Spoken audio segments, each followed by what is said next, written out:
Hello and welcome to another lecture on micro economics. आज के lecture में हम प्राइस इलास्टिसिटी ऑफ सप्लाई के कॉन्सेप्ट को डिस्कस करने जा रहे हैं।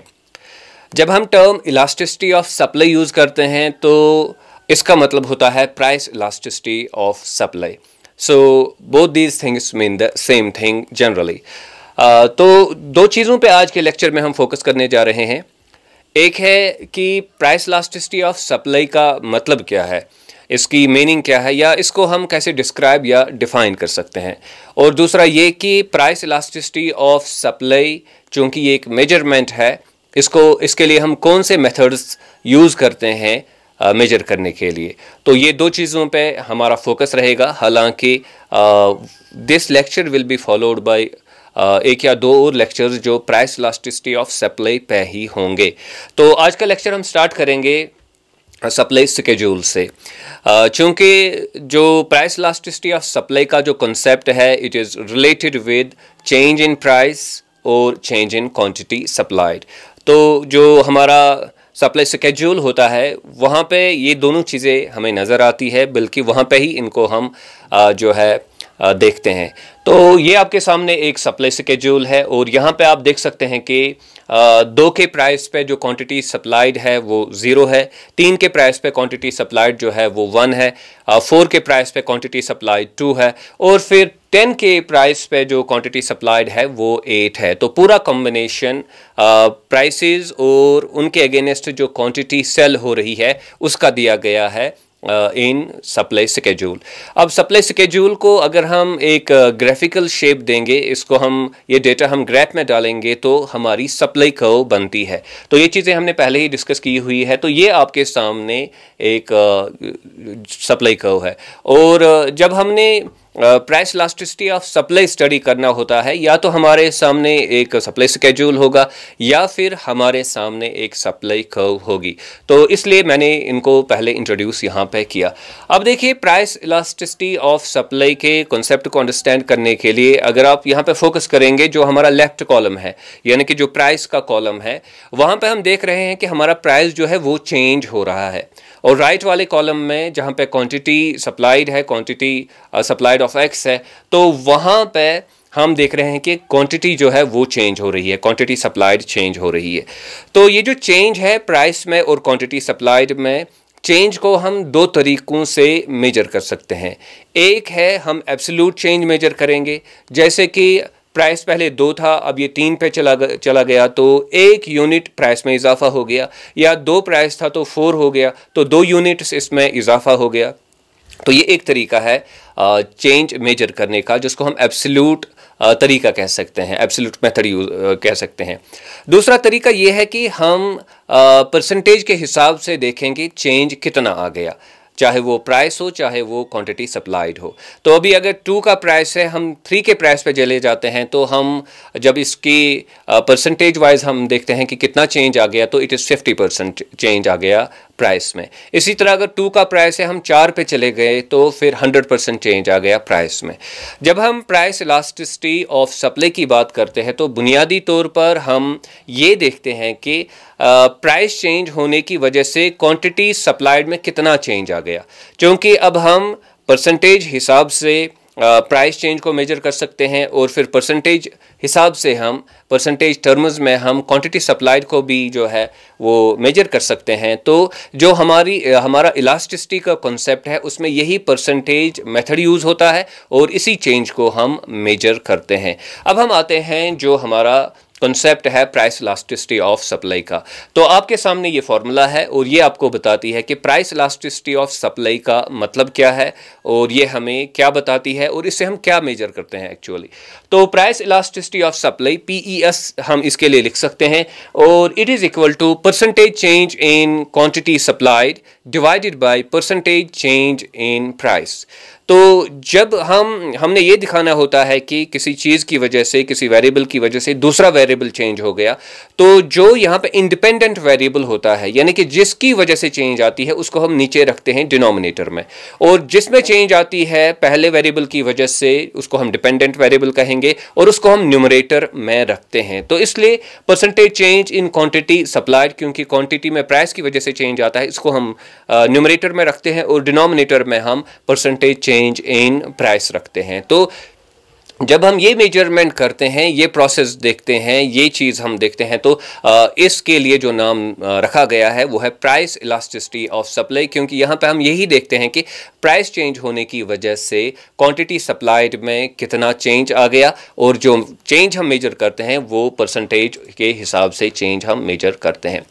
तो इस चीज़ को हम, जो प्राइस इलास्टिसिटी ऑफ सप्लाई का कॉन्सेप्ट है, हम इसको ऐसे डिस्क्राइब कर सकते हैं कि ये it measures the degree of responsiveness of supply, यानी कि जो सप्लाई है वो कितना रेस्पॉन्ड करती है, उसकी मिकदार हम मेजर करते हैं, उसकी डिग्री हम मेजर करते हैं कि कितना रेस्पॉन्स क्वांटिटी सप्लाइड जो है वो सप्लाई देती है किसको, changes in the price of a good. जब एक गुड का प्राइस चेंज हो जाता है, तो प्राइस चेंज होने की वजह से कितने डिग्री, कितना मिकदार जो है जो क्वांटिटी सप्लाइड है उसमें चेंज हम ऑब्जर्व करते हैं। तो इसी चीज़ को हम मेजर करते हैं through price elasticity of supply से।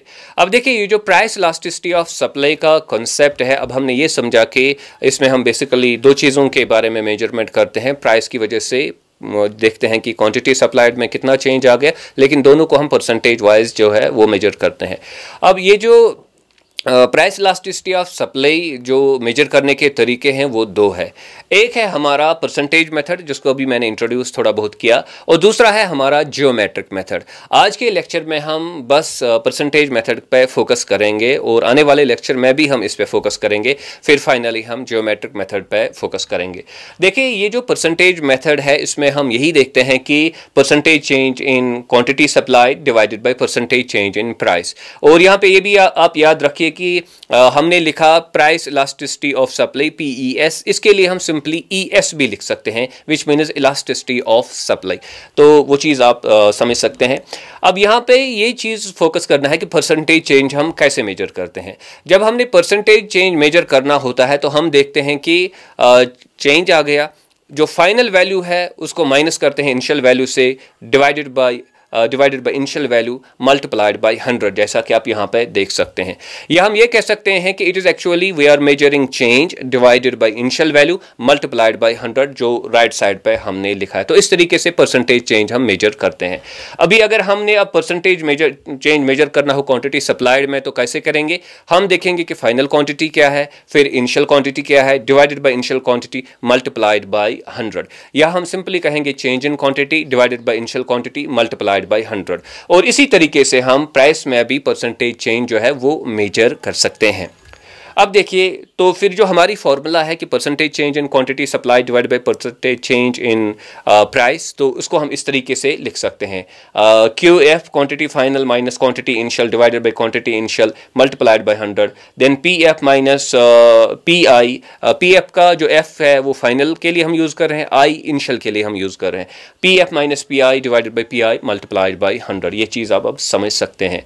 तो यहाँ पे अगर आप ऑब्जर्व करेंगे तो हम अब चेंज लिखेंगे। चेंज जो हमने कहा कि change in Q, change in P, उसी का ज़्यादा हम अभी इस्तेमाल करने जा रहे हैं। तो change in Q divide by QI, यानी कि इनिशियल क्वांटिटी मल्टीप्लाइड बाय 100, और फिर whole divided by change in P divided by P multiplied by 100। तो यहाँ पे आप देख सकते हैं कि जो न्यूमरेटर है यानी कि परसेंटेज चेंज इन क्वांटिटी, वहाँ पे भी 100 यूज़ हो रहा है, और जो डिनोमिनेटर है यानी कि परसेंटेज चेंज इन प्राइस जो है वो भी वहाँ पे भी 100 का यूज़ हो गया है। तो ये दो 100 जो है they will cancel out each other, तो वो कैंसिल हो जाएंगे, इनको लिखने की ज़रूरत नहीं है। तो हमारी जो फॉर्मूला है फिर वो यहाँ पे आ जाती है कि price elasticity of supply is equal to what, change in Q divided by QI change in Q divided by QI whole divided by change in P divided by PI। तो इस तरीके की फॉर्मूला हमारे सामने आएगी। अब इस फॉर्मूला को हम और भी थोड़ा मॉडिफाई करेंगे, क्योंकि बुक्स में जो है फाइनल वर्जन जो है वो थोड़ा डिफरेंट तरीके से लिखा होता है। तो हम ये कहेंगे कि change in Q divided by Q, और फिर हमने डिवीजन का सिंबल स्ट्रेट अवे लिखा change in P divided by P। तो ये आप देख सकते हैं कि जो लाइट ब्लू से है वो चेंज इन P है, और जो येलो से है वो चेंज इन Q हमें दिखाता है। अब देखिए, इसको हम ऐसे भी लिख सकते हैं, यानी कि हम डिवीजन को मल्टीप्लिकेशन में चेंज कन्वर्ट कर सकते हैं, और जो राइट टर्म है change in P divided by P, उसका इन्वर्स हम लेंगे, क्योंकि जब हमने डिवीजन को मल्टीप्लिकेशन में चेंज करना होता है तो हम इन्वर्स इसका लेते हैं इस टर्म का। तो change in Q divided by Q multiplied by P divided by change in P. तो इसके लिए अब हम चेंज वाली टर्म्स एक साइड लाएंगे और जो इनिशियल वैल्यूज है वो एक साइड ले जाएंगे। तो change in Q divided by change in P multiplied by P by Q. तो ये हमारी फाइनल फॉर्मूला बनती है price elasticity of supply measure करने के लिए। अभी हम क्या करेंगे कि हम इसका यूज़ करेंगे, हम दोनों परसेंटेज का भी यूज़ करेंगे और इस फार्मूला का भी हम यूज़ करेंगे ये समझने के लिए कि जो प्राइस इलास्टिसिटी ऑफ सप्लाई है उसको हम कैसे मेजर करते हैं। तो यहाँ पे पहले आप फोकस कीजिए, हमें चार वैल्यूज चाहिए, change in Q, change in P, फिर है इनिशियल प्राइस और इनिशियल क्वांटिटी। तो वो वैल्यूज़ हमें चाहिए। अब ये है आपके सामने सप्लाई स्केड्यूल। अभी हम मूवमेंट कर रहे हैं from price 4 to price 8। Okay, initial price क्या है 4 है, फाइनल प्राइस क्या है 8 है। तो इसी तरह जो क्वांटिटी इनिशियल है वो 2 है और फाइनल क्वांटिटी जो है वो 6 की क्वांटिटी है। अब हम क्या करेंगे कि हम जो इस चीज़ को हम इस तरीके से भी दिखा सकते हैं, एक सप्लाई के रूप में भी दिखा सकते हैं। तो हमें एक्चुअली मूवमेंट करनी है फ्रॉम ए टू बी, क्योंकि ए जो है वहाँ पे प्राइस जो है इट इज़ 4 और क्वांटिटी 2 है जो हमने सर्कल्स में दिखाया है, और फिर हमने बी पे जाना है जहाँ पे क्वांटिटी जो है वो 6 है और प्राइस जो है वो 8 हम देखते हैं, जिसको हमने रेक्टेंगल्स में रखा है यहाँ पे। तो इस तरीके से हमें बताया जाता है कि भाई आप चेंज जो है वो मेजर कीजिए, प्राइस इलास्टिसिटी ऑफ सप्लाई को मेजर कीजिए। तो यहाँ पे हम अब अपने जो इम्पोर्टेंट वैल्यूज़ जो हमें चाहिए वो हम यहाँ पे हासिल करते हैं। तो हम जानते हैं कि जो इनिशियल प्राइस है वो 4 है, जो फाइनल प्राइस है वो 8 है। फिर चेंज जब हम मेजर करते हैं so that is final minus initial, तो 8 माइनस 4 का 4 जो है हमारा वैल्यू निकलता है। तो चेंज इन पी इसलिए नीचे आप देख रहे हैं कि वो कितना है, वो 4 है। राइट साइड पे चाहिए क्वांटिटी सप्लाइड में पहले वैल्यू है इनिशियल 2 और फाइनल वैल्यू 6 है। तो अगर चेंज हम मेजर करेंगे वो फाइनल माइनस इनिशियल से हम मेजर करते हैं, तो that again is equal to 6 minus 2 is equal to 4। तो चेंज के वैल्यू जो है वो प्राइस के लिए और क्वांटिटी सप्लाइड के लिए सेम है, लेकिन इनिशियल वैल्यू प्राइस के लिए 4 है, क्वांटिटी सप्लाइड के लिए 2 है। तो अभी हम इस फॉर्मूला में इसको इनकॉर्पोरेट करेंगे, जो हमारे ये वैल्यूज़ जो हमें चाहिए हैं उनको हम यहाँ पे इनकॉर्पोरेट करेंगे। तो इनको मैंने यहाँ पे अगेन यहाँ पे लाया है आपकी कन्वीनियंस के लिए। अब देखिए यहाँ पे प्राइस इलास्टिसिटी ऑफ सप्लाई का वैल्यू कैसे निकलेगा। चेंज इन क्यू वो 4 है, चेंज इन पी वो भी 4 है, तो 4/4 आएगा एक साइड से। फिर मल्टीप्लाइड बाय इनिशियल जो प्राइस है वो 4 है और जो इनिशियल क्वांटिटी है वो 2 है, तो वो वहाँ से आता है 4/2। तो आप यहाँ पे इसको अगर आप सॉल्व करेंगे इट विल बी 4 और 4 कैंसिल हो जाएंगे और 4 divided by 2 is equal to 2। तो प्राइस इलास्टिसिटी ऑफ सप्लाई का जो यहाँ पे वैल्यू निकलेगा इट विल ऑब्वियसली बी 2। तो इसी चीज़ को हम परसेंटेज के हिसाब से भी निकाल सकते हैं, जैसे कि हम जानते हैं कि percentage change in Q divided by percentage change in price. तो उसकी फॉर्मूला पहले ही हमने डिस्कस की हुई है, it is change in Q divided by Q1 multiplied by 100, चूँकि 100 से परसेंटेज वाइज हमें इसका वैल्यू निकलता है। तो change in P divided bye PI multiplied by 100, तो इससे हमारा वैल्यू निकलेगा। हम जानते हैं कि चेंज इन जो Q है वो कितना है, वो 4 है और इनिशियल Q क्या है, वो 2 है। तो 4 डिवाइडेड बाई 2 मल्टीप्लाइड बाई 100 जो हमारा न्यूमरेटर है इसका वैल्यू निकलेगा, और 4 डिवाइडेड बाई 4 मल्टीप्लाइड बाई 100 हमारे डिनोमिनेटर यानी कि प्राइस में जो परसेंटेज चेंज है वो उससे हमें निकलेगा।